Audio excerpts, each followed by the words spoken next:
A very good afternoon to all my dear students. Welcome to the English classes. Dear students, please take a very good and proper care of yourself. Don't be careless in any respect. See, it may be very harmful. Prevention is always better than cure. A very good saying it is, इलाज से परहेज अच्छा. So let's continue with the lesson. We have read page 12 and 13 in the previous class. I'm starting with page 14 now. Look into your book.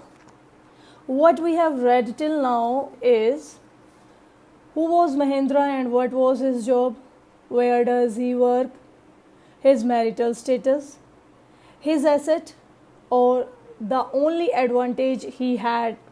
Yes, this asset of his is none other than Iswaran, who is introduced first as Mahendra's cook only, or we can call him his servant. Why we can call him his servant also? Because he did not only cook for him, but did all other jobs too for Mahendra. Then his marvelous talent is mentioned in the story. He was a fantastic storyteller too. Of course, he was wonderful at his culinary skills, but his storytelling talent was out of the box. Out of the box means excellent. We should be able to answer if asked, how does Iswaran spend his day? The account of fallen tree, etc. Whatever we read in a day, dear students, we should be able to answer certain questions after reading a part of our story. So the writer writes, the place I come from is famous for timber. Iswaran would begin. There is a richly wooded forest all around. The logs are hauled on to the lorries by elephants. They are huge, well-fed beasts. When they turn wild, even the most experienced mahout is not able to control them. After this prologue, Iswaran would launch into an elaborate anecdote involving an elephant. One day, a tusker escaped from the timber yard and began to roam about, stamping on bushes, tearing up wild creepers, and breaking branches at will. You know, sir, how an elephant behaves when it goes mad? Iswaran would get so caught up in the excitement of his own story that he would get up from the floor and jump about, stamping his feet in emulation of the mad elephant. In these lines, the writer wants to tell us that Iswaran continued with his story by saying the place Iswaran comes from is famous for timber. Timber means wood. In this way, he tried to add a tinge of reality in his story, and he did it well. He would make the story sound realistic. Iswaran went on with his statements that his place has dense forests all around. People use elephants to pull the timber onto the lorries. Lorries means trucks. In case the elephants turn wild, then they are uncontrollable, really uncontrollable. Even the most experienced mahout cannot control them. Mahout means a person who controls the elephant. After giving this introductory note, he would start telling stories involving elephants. Or you can say, in this way, Iswaran would give a background setting to his story and then start narrating small anecdotes concerning elephants. Like one of the stories he told was about a tusker. Tusker means an elephant that escaped from the timber yard and started roaming around. It stamped on the bushes and tore up the wild creepers. Breaking down branches, Iswaran stressed on the fact how uncontrollable an elephant can become when it gets mad. While narrating the story, Iswaran too would equally excited and sometimes jump on the floor to show an action. Even he would stamp his feet too in order to in order to follow elephant's actions. Next, the writer writes, the elephant reached the outskirts of our town, breaking the fences down like mastics. He would continue. It came into the main road and smashed all the stalls selling fruits, mud pots, and clothes. People ran helter-skelter in panic. The elephant now entered a school ground where children were playing, breaking through the brick wall. All the boys ran into the classrooms and shut the doors tight. The beast grunted and wandered about, pulling out the football goalpost, tearing down the volleyball net, kicking and flattening the drum kept for water, and uprooting the shrubs. Meanwhile, all the teachers had climbed up to the terrace of the school building. From there, they helplessly watched the depredations of the elephant. There was not a soul below on the ground. The streets were empty, as if the inhabitants of the entire town had suddenly disappeared. Inhabitants means citizens or dwellers. Dwellers. Here the writer tells us, as the elephant reached the outer boundary of their town, it broke the fences. Fences appeared like mastics for the huge elephant. The elephant then reached the main road and broke all the stalls selling different things like fruits, mud pots, and clothes. The people ran in haste. Helter skelter means in haste. Haste. Haste is the noun form of hurry. People ran in haste or in confusion, in extreme fear. Panic means extreme fear. Then the writer tells, it broke the wall of a school and entered the ground where the students were playing, as you used to play in your school playground.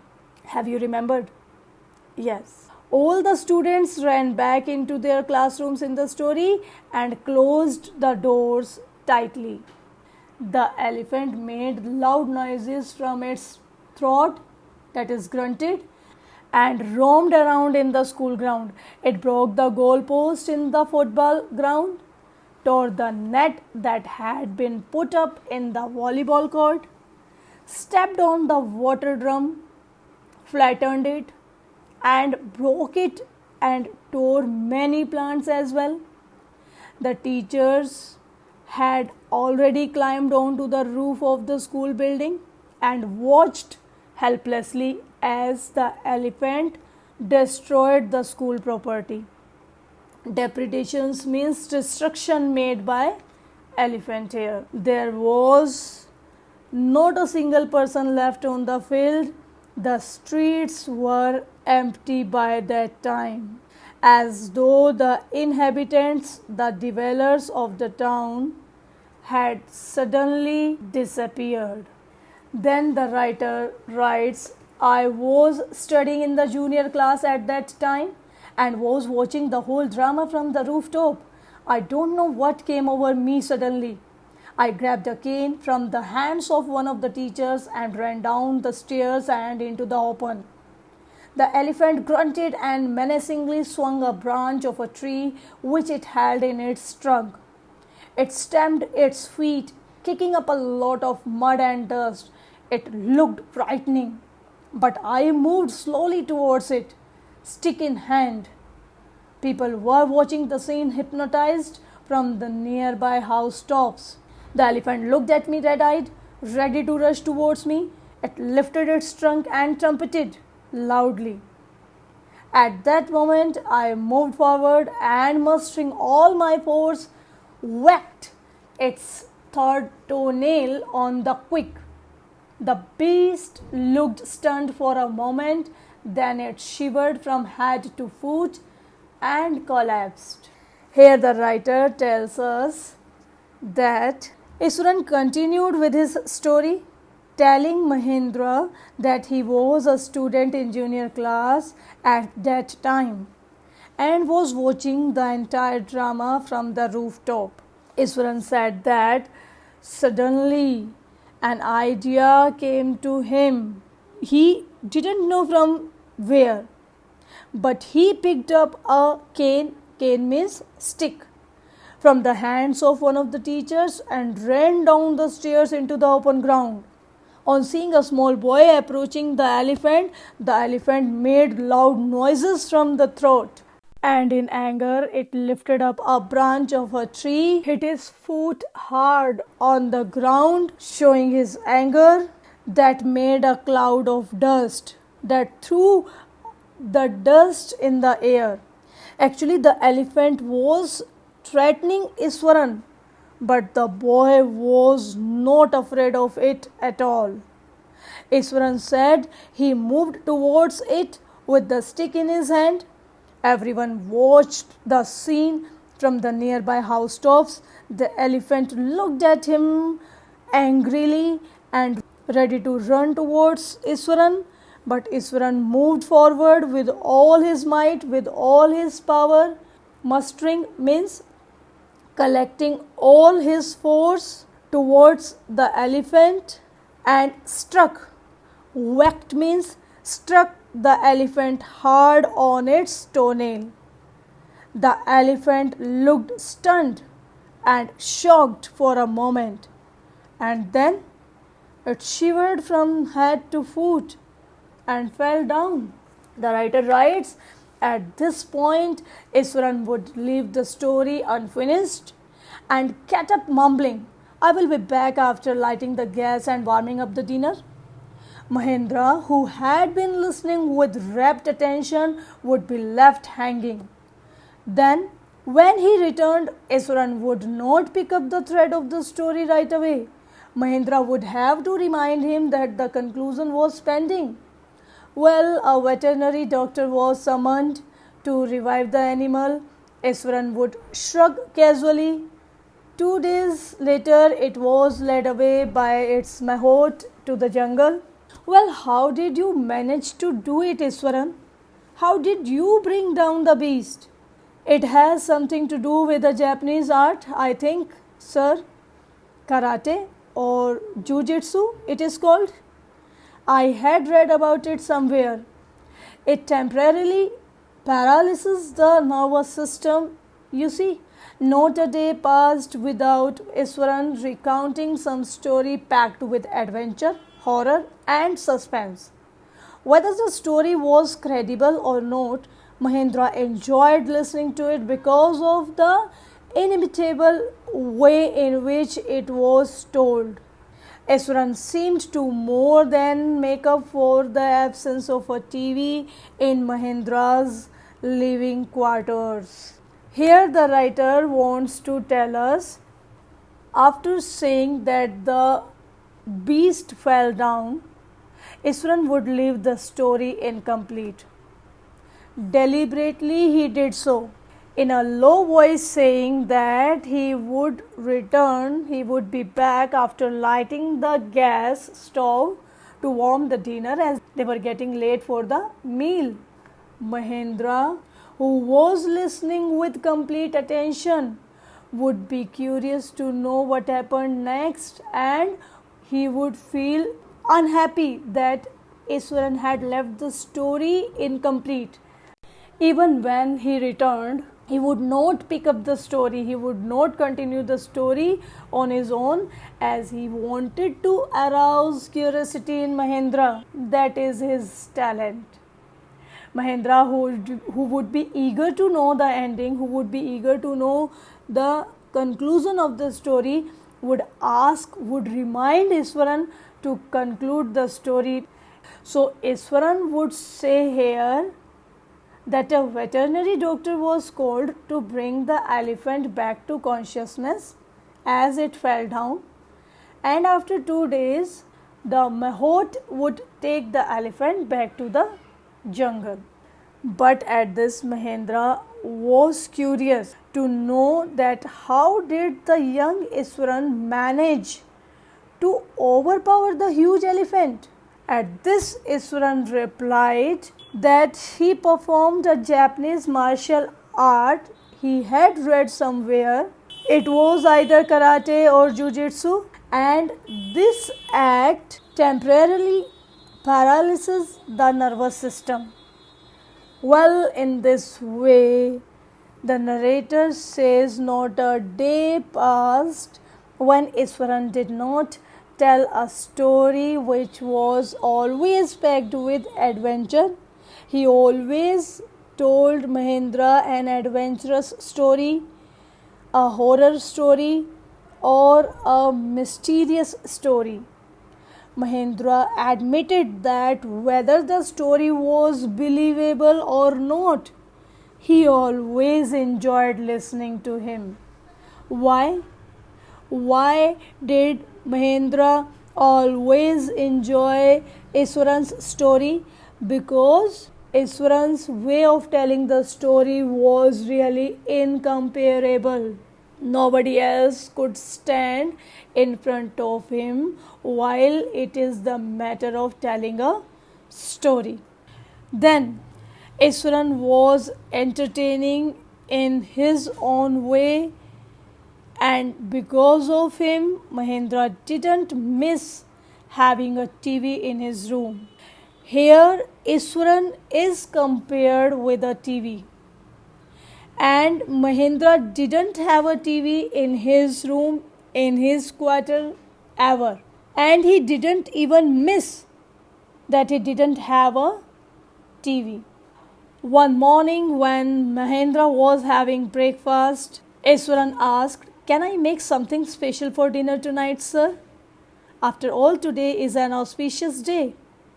According to tradition, we prepare various delicacies to feed the spirits of our ancestors today." Sir, that night Mahendra enjoyed the most delicious dinner and complimented Iswaran on his culinary skills. He seemed very pleased, but unexpectedly launched into a most garish account involving the supernatural. "You know, sir, this entire factory area we are occupying was once a burial ground," he started. Mahendra was jerked out of the pleasant reverie he had drifted into after the satisfying meal. "I knew on the first day itself when I saw a human skull lying on the path. Even now I come across a number of skulls and bones," Iswaran continued. The writer tells, one morning when Mahendra was having his breakfast, Iswaran asked if he could make something special for dinner that night. He said that it was an auspicious day. He added that they prepared special food for the souls of the dead elders. That night Mahendra enjoyed a delicious dinner and praised Iswaran's culinary skills. Iswaran looked very happy, very pleased. But all of a sudden he started talking about ghosts and the supernatural powers, which was disliked by Mahendra. Iswaran said to Mahendra that the site of the factory was once a burial ground.